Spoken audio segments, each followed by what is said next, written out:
আসসালামু আলাইকুম প্রিয় দর্শক। আজ আমরা এক অনিবার্য সত্য নিয়ে কথা বলব, মৃত্যু।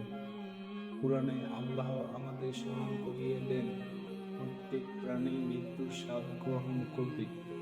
সূরা আল ইমরান আয়াত 185। মৃত্যু কোনো শাস্তি নয়, এটি এই সাময়িক জীবন থেকে চিরন্তন জীবনের পথে যাত্রা।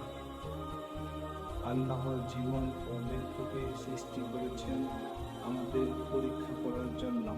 কোরআনে বলা হয়েছে, যিনি মৃত্যু ও জীবন সৃষ্টি করেছেন যাতে তিনি তোমাদের পরীক্ষা করতে পারেন কে কাজের দিক থেকে উত্তম। সূরা আল মুলক আয়াত 2। এই দুনিয়া প্রস্তুতির স্থান।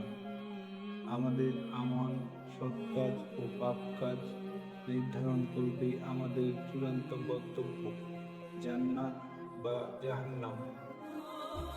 মৃত্যুর মুহূর্তটি খুব গভীর। ফেরেশতারা আত্মা নিয়ে আসেন। ধর্মপ্রাণ ব্যক্তিদের জন্য কোমল হবে, আর পাপীদের জন্য কঠিন হবে।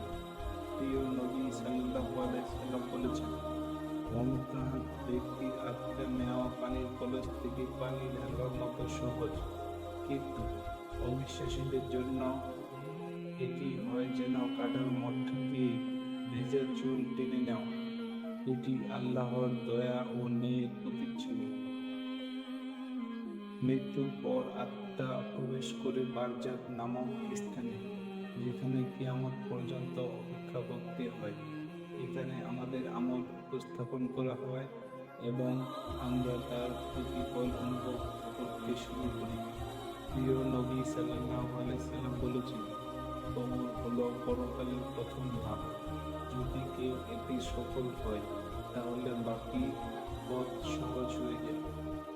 তাই আমাদের উচিত ক্ষমা চাওয়া এবং এই ধাপের জন্য প্রস্তুতি নেওয়া। মৃত্যু আমাদের বিনয়ী হতে শেখায়। এটি আমাদের স্মরণ করিয়ে দেয় সত্যিকার গুরুত্বপূর্ণ বিষয়গুলো, আল্লাহর সঙ্গে সম্পর্ক, আমাদের আমল এবং অন্যদের প্রতি আমাদের আচরণ।